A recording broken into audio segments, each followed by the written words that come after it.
Welcome to Luca and Miguel. Enjoy the video. You're starting in Gmail, sign in and go straight to settings so you can change notifications. Once in settings on desktop, click the gear then see all settings. On mobile, open the menu then settings.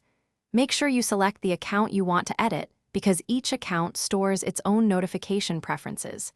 This step targets the notifications section, which is the control center for alerts. Once you're there, you're ready to pick exactly which alerts to mute or keep. Now adjust the actual options. Choose all, high priority only, or none to control which emails trigger alerts.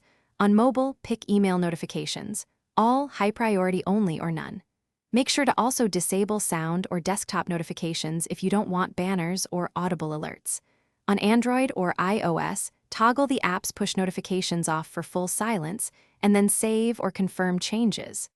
After saving, test by sending a message to verify that the settings behaved as expected. To finish, double-check system-level settings because the operating system can override Gmail preferences. On mobile, confirm app permissions and notification categories, and on desktop ensure browser notifications are disabled if unwanted. If notifications still appear, clear the Gmail app cache, restart the device, or reinstall the app. This often resolves sticky settings. Finally, send yourself a test email to confirm silence.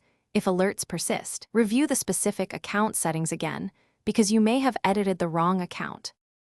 Thanks for watching and please subscribe. It's the best investment you'll ever make.